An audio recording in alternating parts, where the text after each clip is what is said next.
Hello, thanks for checking this video out. I have a stack of comics I wanted to go through.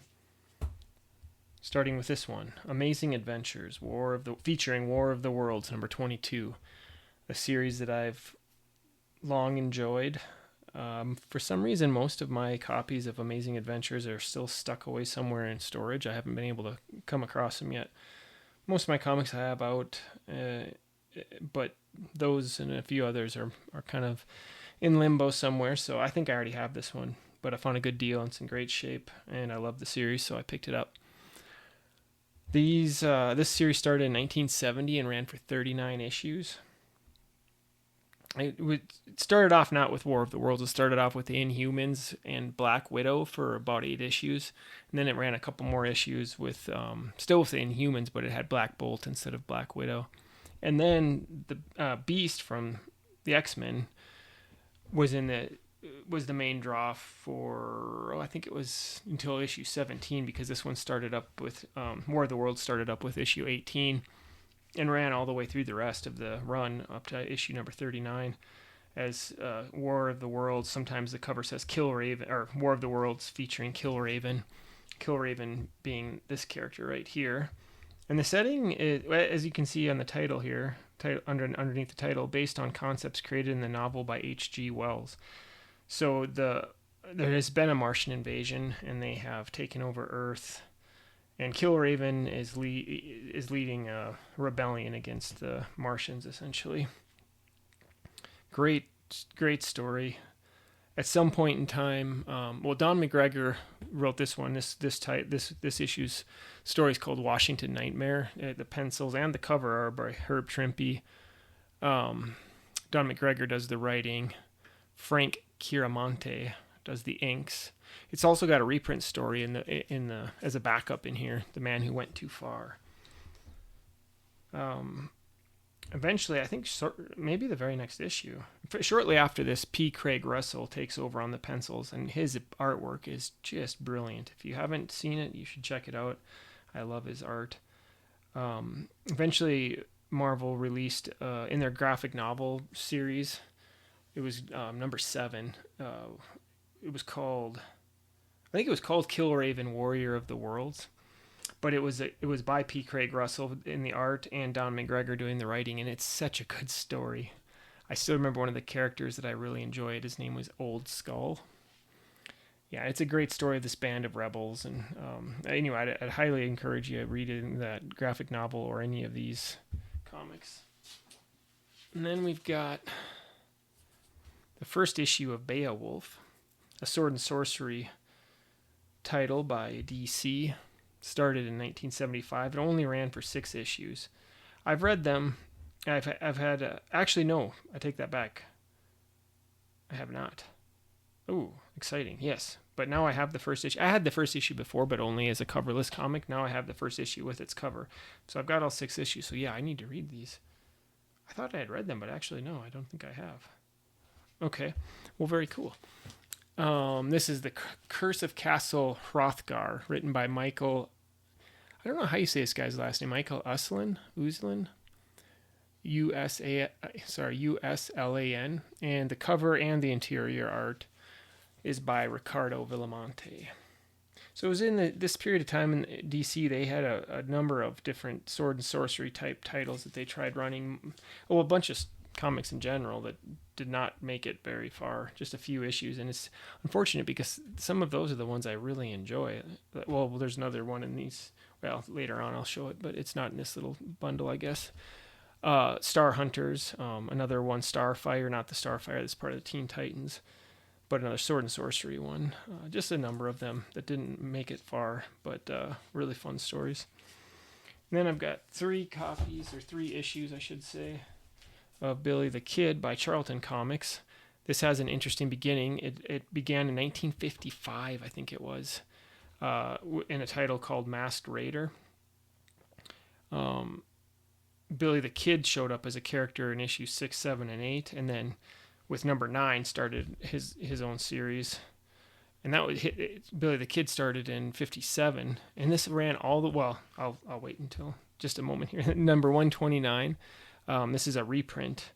The ones that say special right here there were a number of reprint issues. And this is all John Severin art and stories, and other writers too.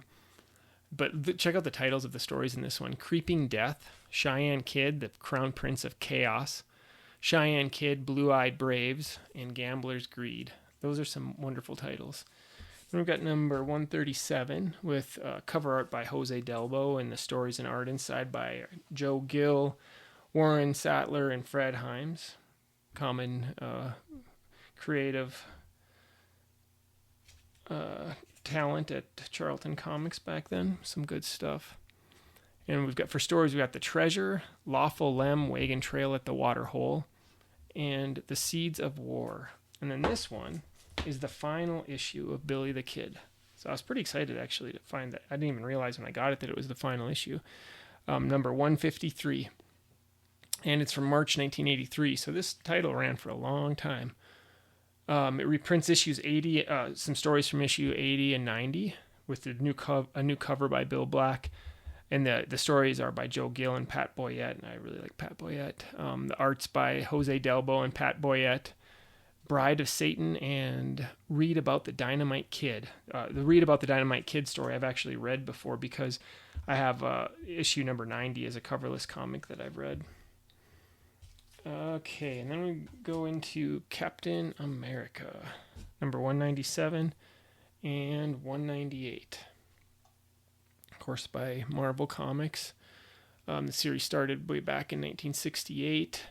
And it ran all the way, the first series of Captain America ran all the way until August 1996. Pretty interesting.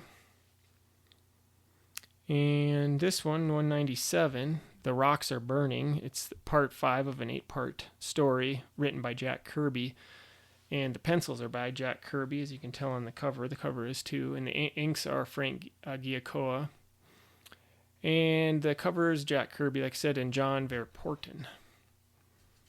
Then we've got the next one, which is, of course, the 6th part of the 8-part story, and it's called Captain America's Love Story. Same creative teams, more or less. The inks, Mike Esposito assisted a bit on some of the inks. And the cover is also inked by Frank Giacoa, just like the inside. Not a lot to say. I haven't read a ton of Captain America, but I didn't know how much I'd like it. I have read some, in fact, some around this era, which is why I picked these up, just to keep filling in, because it is pretty fun. I never really read much much of his character at all until, as strange as it sounds, the Civil War storyline, which came out whenever that was.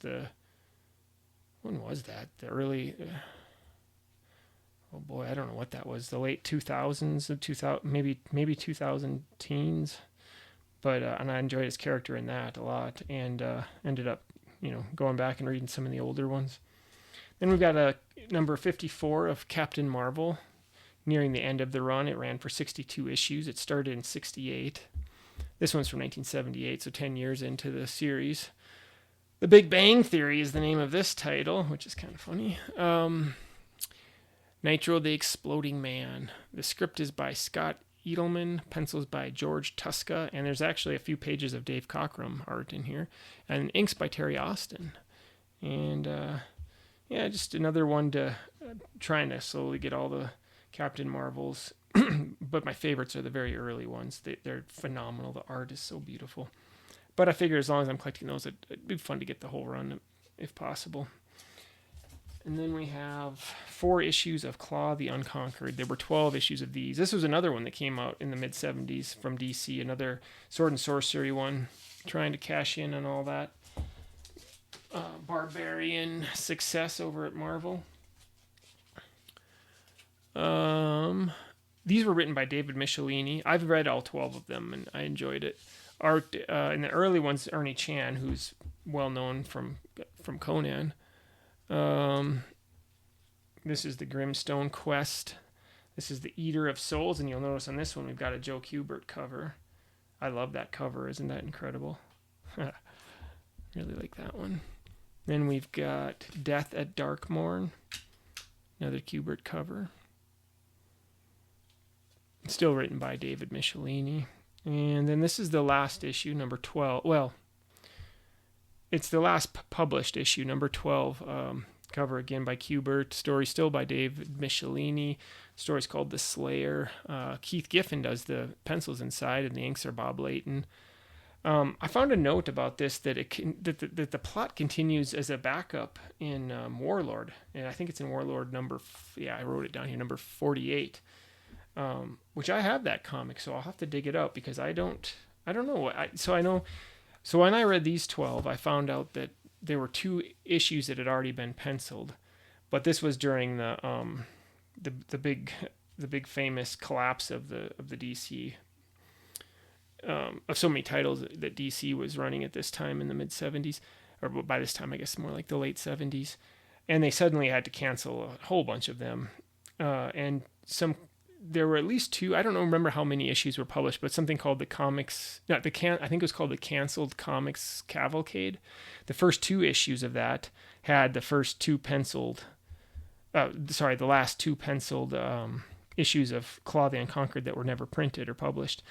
It's in black and white, and I've read the story about Canceled Comics Cavalcade, and it was put together by somebody I think at DC and passed around, photocopied and passed around among people in the business there in DC, I think. It's an interesting story. I don't remember the details of it, but it's worth reading about if you're interested in comics history. And I did read, I found those and read those 2 black and white issues, and they were fun. It would have been cool to see the series continue. So when I read this about it being somehow continued in as a backup feature in the Warlord, I don't remember reading it in the Warlord, although I've read a lot of Warlord. Actually, no, I do remember coming across Claw the Unconquered in Warlord, and I used to think that that's maybe where he originated, but apparently the plot from this somehow continues. So I don't know if some of that stuff in the Canceled Comics Cavalcade, that's a bit of a tongue twister, is included in the Warlord, or if it maybe picks up actually after the 2 black and white penciled ones that were never printed. I'm really not sure, but I'm going to have to investigate that for sure. Then, speaking of barbarians, there's number 50 of Conan the Barbarian, the man himself, from this one. What is this? The series started in 1970, and it ran all the way till 1993. 275 issues. As a kid, I've mentioned this numerous times, I know on this channel, I had a ton of coverless comics, and a number of those, there were just tons of different comics, all different titles, different genres, but there were several Conan ones in there, and they always had kind of a special place. They just seemed so mysterious to me as a little kid, and he was always on a horse wandering somewhere. I really enjoyed that. So this is number 50. John Buscema is already the penciler. I don't know what issue he starts on. I'd be interested. I'll have to look that up. The early stuff, of course, being some Barry Windsor Smith. There's some Gil Kane mixed in there too. In fact, this covers Gil Kane, not the inside, but the inks are Klaus Janson. I think I like his inking. And the script is by the famous Roy Thomas. Inks by Dick Giordano. I always have a hard time with his name too. And apparently this story, this is a continuation from the previous issue. It's an adaptation of a novel by Gardner Fox called Kothar and the Conjurer's Curse. And apparently that's a sword and sorcery series, very much imitation of Conan. I've never read them, but they're probably fun if you enjoy those kinds of novels. And then we've got this really kind of an oddball. That's why I picked it up. It just seemed like such an odd thing. It's a DC Superstars. There were 18 of these published. This is number 13. They started in 76. And this one is The Wild and Wacky World of Sergio Aragones. I'm probably absolutely butchering his name. I, of course, like many people probably, am very familiar with his work from Mad Magazine. When I was a little kid, I used to get Mad Magazine at the grocery store and read it. Oh, just got a kick out of old Mad magazines. Oh, and also we picked up a whole bunch of the paperback collections of Mad magazines. We must have had a dozen of those, probably, maybe more actually. We had quite a lot of them, and a lot of his stuff was in there. But this whole comic is all just funnies by him, so that's kind of cool. And there's a little bit of a text biography about him as an artist too. I want to read that. And then we have 3 issues of Devil Dinosaur.